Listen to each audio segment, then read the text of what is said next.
Hi, Scorpio. Welcome to Higher Source Tarot for your As the Veil Grows Thin tarot reading and oracle card reading. These are readings for all Scorpio, Sun, Moon, Rising, and Venus.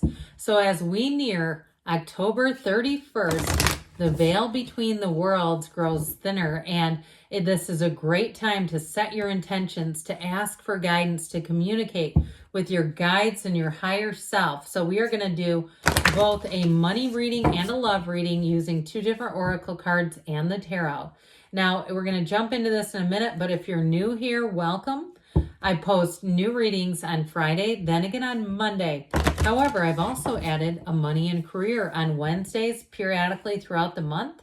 So if you don't mind hitting the like button, that helps in this reading, but it will also tell YouTube to show you in your algorithm when those money readings come out.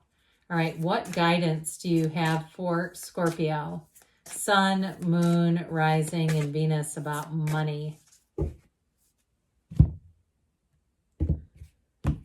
So I get to use the Halloween Oracle today, which doesn't come out a lot. So you have the card of the Ghost, okay? So with this, it's about regret, but it's truly about letting go of any regrets that you hold and to help you let go to receive. That's what it's all about, and step into anything that's possible. So this is where you remove that governor off of your life, the one that holds you back financially or tells you there's a ceiling to what you can make. All right, what else does Scorpio, Sun, Moon, Rising, and Venus need to know to attract financial abundance and prosperity? You've got full moon in Taurus, detoxify. So maybe you need to burn some sage or do something around your workplace environment if it seems like it's getting a bit toxic.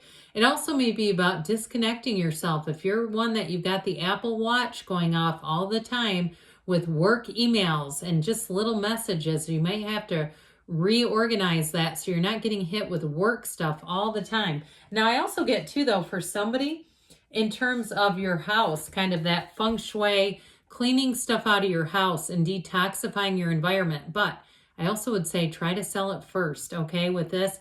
If you're getting rid of things, see if you can sell it, maybe Facebook Marketplace or another avenue before you just give it away, but then donate it if that suits you. All right, what else does Scorpio need to know about money, please? What guidance do you have for Scorpio? Sun, Moon, Rising, and Venus to attract financial abundance and prosperity.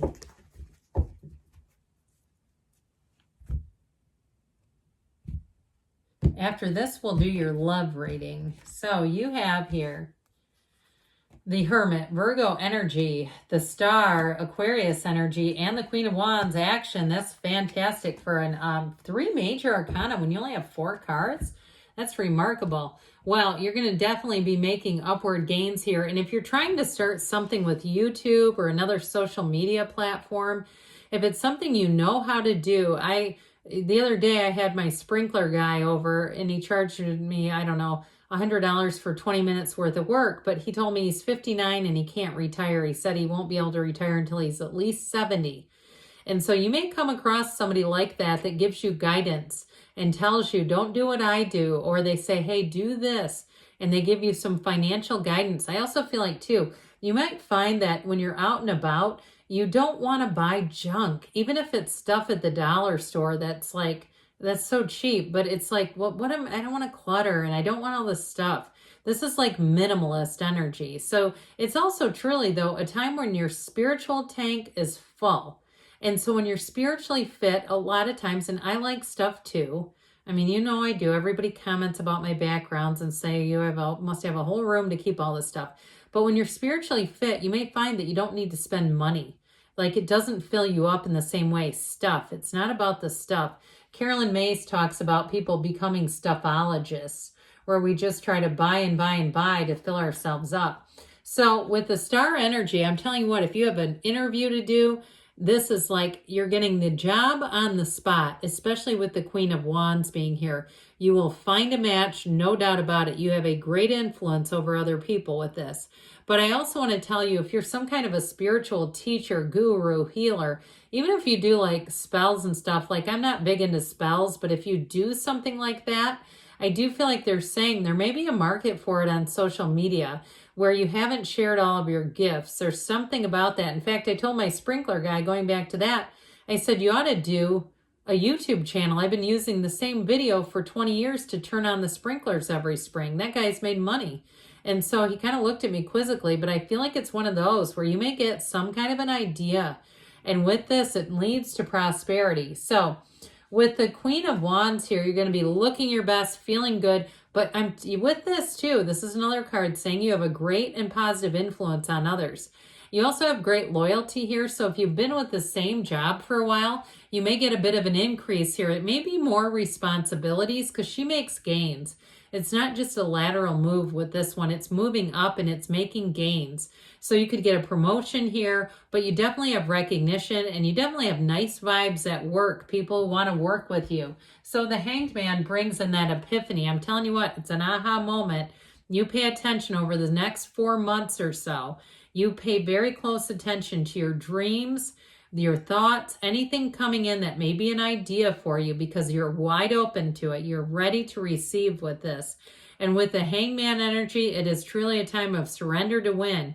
As soon as you get into that place where you're able to move forward, you're going to. So using those good ideas, I feel like they're trying to tell you, meditate, quiet the mind, and those good ideas will come in. All right, Scorpio, now we're going to have your love reading. What advice do you have for Scorpio? Sun, Moon, Rising, and Venus to attract the love of their lives into their lives. You've got ancestors, the love and legacy of our DNA. This is a very positive card. It's like the perfect setup to meet your mate, to meet the exact person that you're supposed to meet. And so if you've had challenges and struggles in that arena of your life, you're being guided. And if you have relatives that you were close to, maybe a grandparent, an aunt, an uncle, even a best friend who passed away unexpectedly, they're trying to guide you and give you little clues. And so I do feel like they do it in kind of a funny little way, but it's telling you they're trying to give you bring you into the road of meeting someone. And they may they may be a bit persnickety, but I do feel like whoever that is, they're trying to give you like, hey, go this way. And when I heard him say, I heard somebody say, you knucklehead. I'm sorry, but that I was trying not to say it, and I got a little tripped up over here trying to avoid saying that. I think that's funny, though. Okay. All right. What else does Scorpio need to know about love? They're always with us. You know that, right? They're always communicating. You've got the first quarter moon in Sagittarius. Believe in your good luck. So you don't even really need luck with love, but you do need to be open. All right, what else does Scorpio need to know about love, please? What guidance do you have for Scorpio to meet the love of their lives and bring in love into their lives?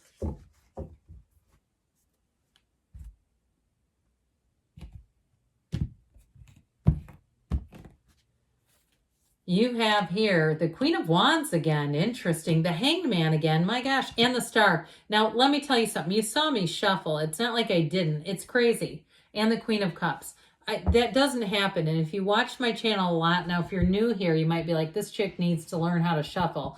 But truthfully, if you watch this very rarely happens. I feel like these are your cards. That's what I feel like. So, and it's interesting because they're in different orders, but they came out together. I mean, that's not easy to do. So you're attracting, but this is going to be a passionate one, Scorpio. It's going to be somebody too who I feel like they're very adaptable. They're easygoing. They're easy to be around and they're loving. My God, are they loving? But they know when to, like, it's a good night just to stay in. And when you're going to be in kind of the same, I heard algorithm, but is that really, when we talk about like our rhythms of the day, your energy cycles of the day. I feel like they're going to be on your schedule, or the two of you are going to be on the same schedule energetically. It really is a great match. So again, with the Hanged Man, it's very easygoing energy. And so I do feel like there may be a connection here where the two of you are in the same room or in the car. You don't need to say a word. It's like you don't need to fill the space just with talking. It's just being together and being connected. So I told you before, the next 4 months may be important here. And you have the Star. It's wish fulfillment, but this is also great companionship. So she's connected. She's the goddess of truth, Aquarius energy here again. She leans on this pool, the seat of the soul, for balance. But there's an energy here coming in. So I'm telling you what, if you're asking, this is your yes card. And then you have the Queen of Cups and the advice, the only card that wasn't in the last reading. She is a card of love. And so you've got an absolute confidant coming in. You've got a great energy for love. So be open to it. Good things are on the way for you, Scorpio. I love you, and I'll be back again soon.